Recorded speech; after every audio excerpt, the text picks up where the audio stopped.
इसमें कहा जा रहा है कि बच्चों के विकास की प्रगति उसी उम्र के बच्चों के विकास के दर से तुलना करके सटीकता से मापा जा सकता है।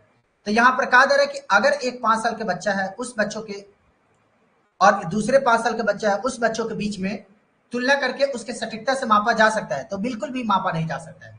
इसलिए क्योंकि जब एक बच्चे दूसरे बच्चों के विकास की गति के समान नहीं हो सकता है, एक बच्चे दूसरे बच्चों के परिवेश के समान नहीं हो सकता है, एक बच्चे दूसरे बच्चों के संस्कृति समान नहीं हो सकती है, तो एक बच्चे की तुलना करके दूसरे बच्चों के विकास को कैसे माप सकते हैं? आप माप सकते हैं क्या? सोच सकते हैं? मापा जा सकता है ऐसे?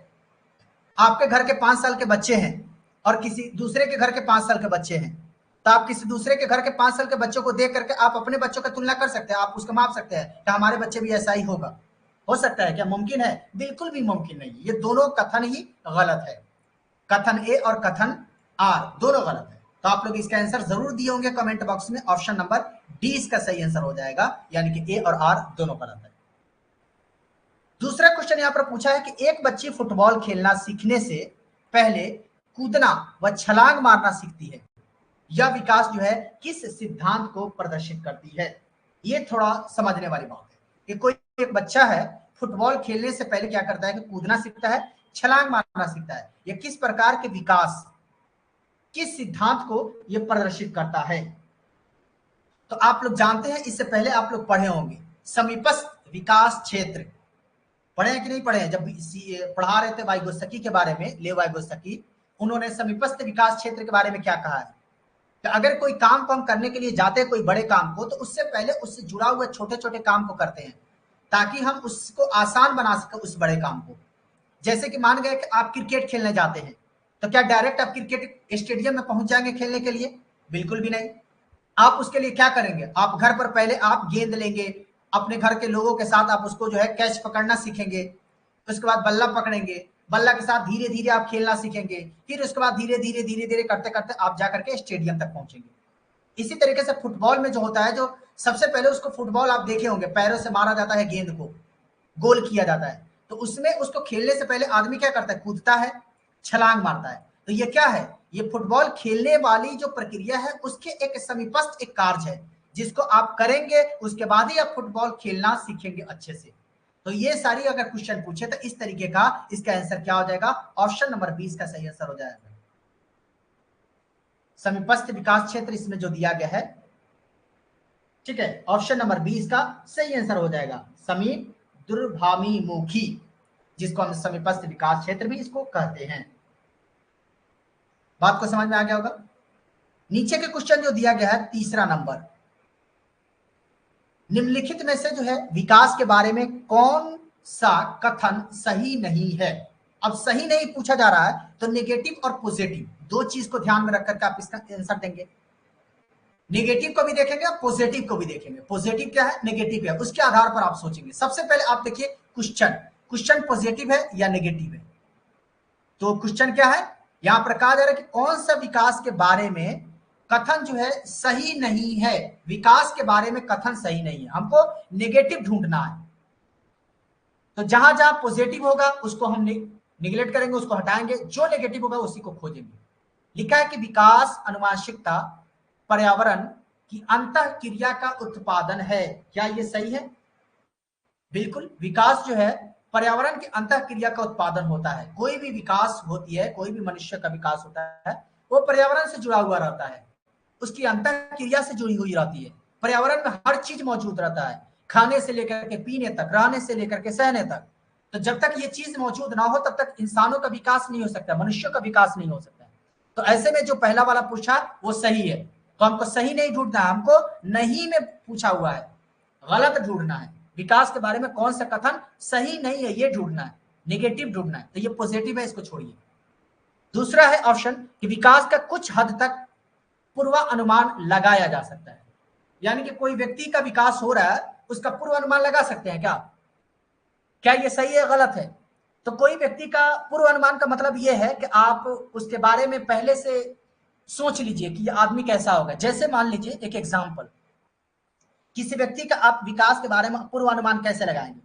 तो मान लीजिए एक लड़की है, उसकी शादी हो रही है, तो एक लड़का से शादी हो रहा है, तो आप उसका पूर्वानुमान कैसे लगाएंगे वो व्यक्ति कैसा है कैसा नहीं है? तो उसका पूर्वानुमान यही लगाते हैं ना, आप उसके बारे में उसके घर तो नहीं जाएंगे, उस बच्चे को देखेंगे नहीं, उसके बारे में जानेंगे नहीं, उससे पूछेंगे नहीं, तो पूर्वानुमान कैसे लगाते हैं लोग? तो उसके लेकर के इसके ये पूछते हैं कि ये क्या खाता है, क्या पीता है, किस दोस्त के साथ रहता है, कैसे लोगों के साथ रहता है। अगर अच्छे लोगों के साथ रहता है इसका मतलब बच्चा अच्छा है, अगर कुछ खाता पीता नहीं है मतलब ये कि ये ठीक ठाक है। ठीक है, इसके बाद में ये सारी चीज को हम देख करके ये महसूस करते हैं कि ये बंदा ठीक होगा। ये क्या है? पूर्व अनुमान है, यानी कि उस व्यक्ति के बारे में हम पहले से उसके बारे में सोचे कि ये होगा कैसे।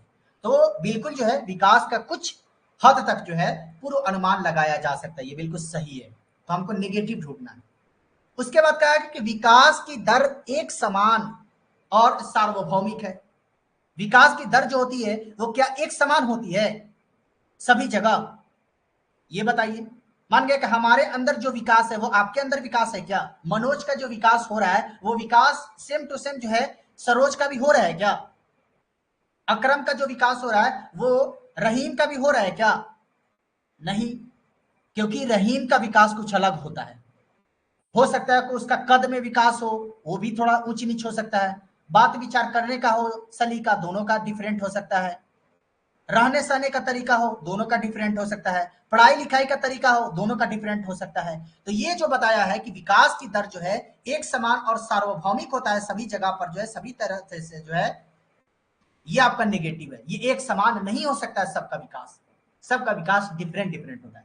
डी नंबर जो ऑप्शन है कि विकास समान से विशिष्ट की ओर जाता है, बिल्कुल सही बात है। विकास जो होता है पहले समान विकास होता है, उसके बाद विशिष्ट की ओर बढ़ता है, जिसको हम समीपस्थ विकास क्षेत्र कहते हैं।